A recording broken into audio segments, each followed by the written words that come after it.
मैं अर्चना जाधव आज आपके साथ फिर से उपस्थित हूँ एक नए वीडियो के साथ, जो है उमा शंकर जोशी। देखिए, आज हम उमा शंकर जोशी के बारे में, उनके लेखक परिचय के बारे में पढ़ेंगे और इसके साथ ही हम उनकी जो कविता है उनको यहाँ पर हिंदी अनुवाद के साथ, भावार्थ के साथ में जानने की कोशिश करेंगे। तो उमा शंकर जोशी पेपर में किस तरीके से कवि परिचय या लेखक परिचय किया जाता है उसके बारे में मैं आपको यहाँ पर बताऊंगी। देखिए, जब हम कवि परिचय करते हैं या लेखक परिचय करते हैं तो सबसे पहले आता है लेखक का जन्म। जैसे हमारे यहाँ पे उमा शंकर जोशी जिनके बारे में हम पढ़ रहे हैं, उनका यहाँ पर सबसे पहले क्या दिया गया है, जन्म दिया गया है। सन 1911 गुजरात में इनका जन्म हुआ। फिर बात करते हैं मृत्यु की, तो निधन के बारे में बात करें तो सन 1988 में इनका निधन हुआ। अब निधन के बाद इनकी प्रमुख रचनाओं की बात करते हैं तो प्रमुख रचनाओं में विश्व शांति, गंगोत्री, निषिद्ध, प्राचीन, आतिथ्य, वसंत वर्षा, महाप्रस्थान, अभिज्ञा, एकांकी, सापना, भरा, शहीद ये कहानी संग्रह है, श्रावणी मेड़ो विसामो उपन्यास है इनका, पार कांजिया निबंध है, गोष्ठी, उघाड़ी वारी, क्लांत कवि, मारा सानेट और इसके बाद बात करें तो स्वप्न प्रयाण इनका संपादन है। सन 1947 में संस्कृति पत्रिका का इन्होंने संपादन किया। संपादन यानी संस्कृति पत्रिका इनकी खुद की बनाई हुई पत्रिका नहीं थी, बल्कि इन्होंने संस्कृति पत्रिका का संपादन का कार्य किया था, अर्थात छपवाने का कार्य किया था। अब बात करते हैं। देखिए, इसमें बताया गया है, तंग आ गया हूं बड़ों की अल्पता से, जी रहा हूं देखो कर छोटों की बड़ाई। यानी इस तरह की जो इनकी पंक्तियां हैं वो रही हैं और इस तरह की पंक्तियों का प्रयोग इन्होंने अपनी रचनाओं के बीच किया है। तो मैंने जैसा कि आपसे कहा था कि किस तरह से कवि परिचय किया जाता है, तो कवि का जन्म हो गया, कवि का निधन हो गया, उनकी रचनाएं हो गई और मुख्य पत्र पत्रिकाओं का संपादन और पुरस्कार की बात करते हैं और कुछ खास बिंदुओं की बात करते हुए भाषा शैली को हम यहाँ पे प्रस्तुत करते हैं। जैसे बात करते हैं 20वीं सदी गुजराती कविता और साहित्य के कवि माने जाते हैं। इसके बाद प्रकृति से जुड़े हुए कवि हो गए, अभिव्यक्ति, साहित्य अभिव्यक्ति की क्षमता को बढ़ाने वाले अनुवादक कवि के रूप में और नई शैली के कवि के रूप में इनको जाना जाता है। किस रूप में? नई शैली के कवि के रूप में इनको जाना जाता है। अब बात करते हैं कि बोलचाल की भाषा थी सामान्य बोलचाल। क्या थी? सामान्य बोलचाल की भाषा में ये प्रयोग करते थे। और अगर बात करें तो गुजराती साहित्य के बेजोड़ कवि माने जाते हैं। आजादी की लड़ाई से भी इनका रिश्ता रहा है, आजादी की लड़ाई के दौरान ये कई बार जेल गए। तो ये कुछ खास बातें जो हैं ये इनके संबंध में कही जाती हैं। एक रचना है इनकी, छोटा मेरा खेत। अब इसमें इन्होंने एक छोटे खेत से कागज के पन्ना, कवि के लिए उसके लिए महत्वपूर्ण होता है विचारों की अभिव्यक्ति, जहां वो अपने विचारों को लिखे, अपने विचारों के बारे में दूसरों को बताए, तो उसके लिए जरूरी होता है एक कागज का पन्ना। और यहाँ पे उस कागज के पन्ने को कवि ने एक छोटे से खेत के रूप में कहा है और साथ में जो बीज हैं उन बीजों को यहाँ पे विचारों की अभिव्यक्ति को बीज के रूप में बताया है। जिस तरीके से जब एक विचार कागज पे लिखा जाता है तो एक कविता का रूप ले लेता है और कविता जब प्रसिद्धि पाती है, पल्लवित पुष्पित होती है, तो आनंद की प्राप्ति होती है। ठीक उसी तरह से जिस तरह से छोटे खेत में अगर बीज बोया जाए तो उससे जो फसल उत्पन्न होती है वो अनंत प्रकार के सुख सुविधाओं को देने वाली होती है। इसी के साथ इन्होंने एक दूसरी रचना के बारे में बताया है, बगुलों का पंख। क्या होता है बगुलों का पंख? इसमें प्राकृतिक सौंदर्य का मनोरम वर्णन किया गया है कि जब आकाश में पंक्तिबद्ध बगले उड़ते हैं तो उस समय जो प्राकृतिक वातावरण है वो किस तरह का रहता है, किस तरह वो मनोरम दृश्य लोगों को अपनी ओर आकर्षित करता है, अपनी ओर मोहता है, उसका वर्णन इसके अंतर्गत किया गया है। चलिए अब इसके साथ हम पहली रचना इनकी पढ़ते हैं, छोटा मेरा खेत। तो जैसा कि मैंने बताया था, यहाँ पे खेत की तुलना कागज के पन्ने से की गई है। तो छोटा मेरा खेत चकोना, कागज का एक पन्ना, यानी जिस तरह से कागज का एक पन्ना होता है, कवि कहते हैं कि जिस तरह से कागज का पन्ना होता है ना, ठीक उसी तरह की से जो मेरा खेत है, ये चौकोर खेत है, छोटा खेत है। कोई अंधड़ कहीं से आया, क्षण का बीज वहां बो गया।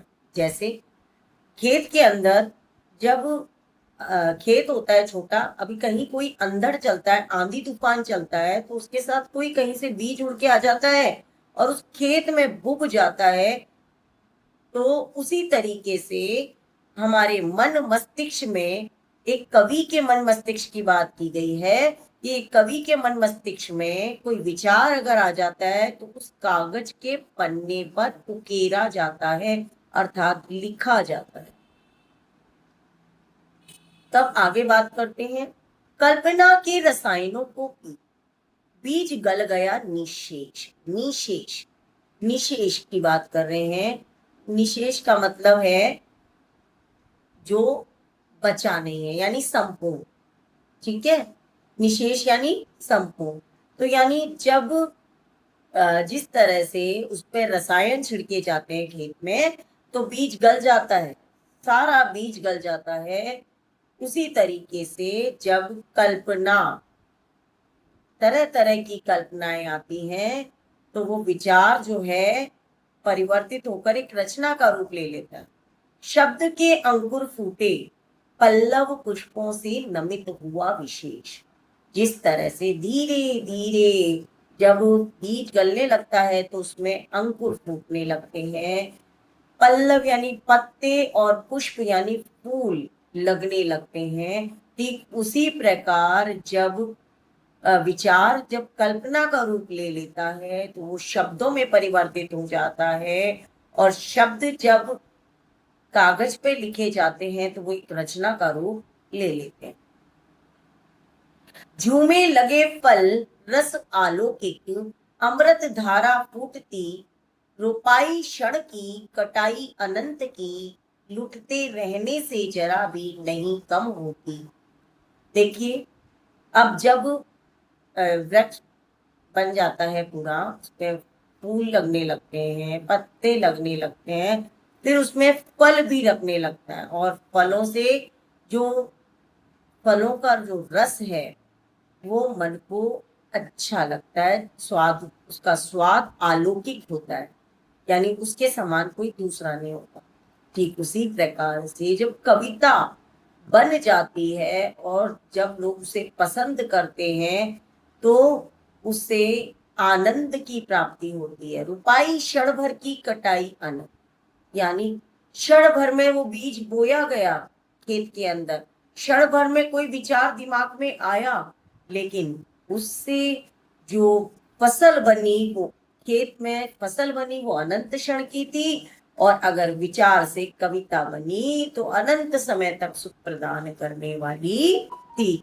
लुटते रहने से जरा भी नहीं कम होती, लुटते रहने से जरा भी कम नहीं होती, क्योंकि जितना इसे बांटते हैं उतना ही ये प्रसिद्धि पाती चली जाती।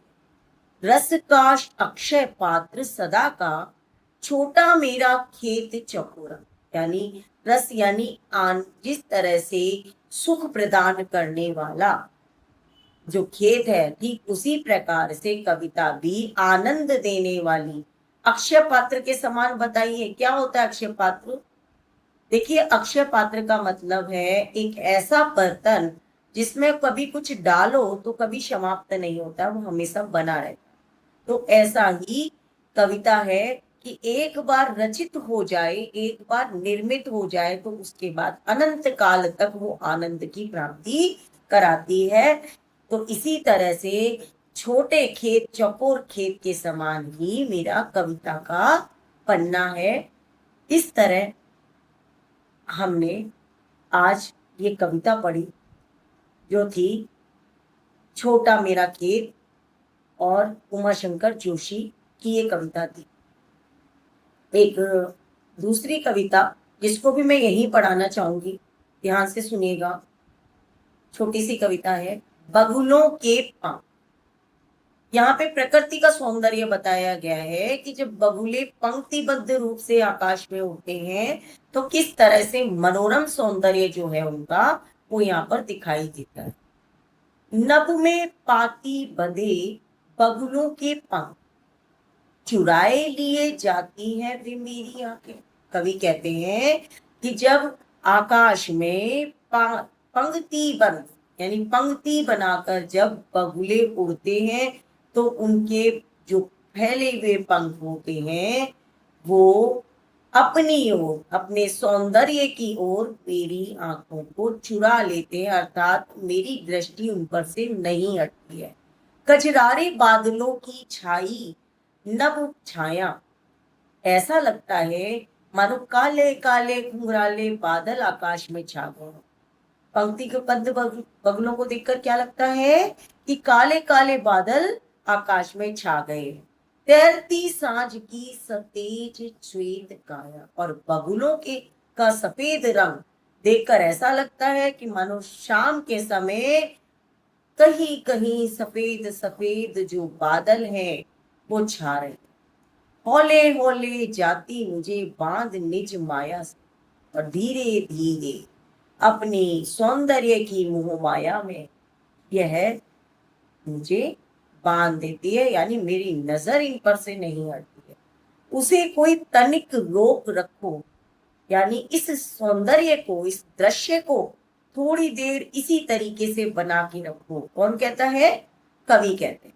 वह तो चुराए लिए जाती मेरी आंखें, नभवे पाती बंधी बगुलों की पांखें। अब पंक्तिबद्ध जो बगुले आकाश में उड़ रहे हैं उनकी जो सौंदर्य है वो मेरी नजर जो है, मेरी दृष्टि है, अपनी ओर चुरा लेते हैं। तो इस तरीके से बगुलों के माध्यम से प्रकृति के सौंदर्य को यहाँ पर बताया गया है। तो हमने आज यहाँ पे रचनाएं पढ़ी हैं। इसके साथ ही हमारे चैनल पर यूं ही बने रहिए। हमारे चैनल को लाइक कीजिए, सब्सक्राइब कीजिए और अधिक से अधिक मात्रा में शेयर कीजिए।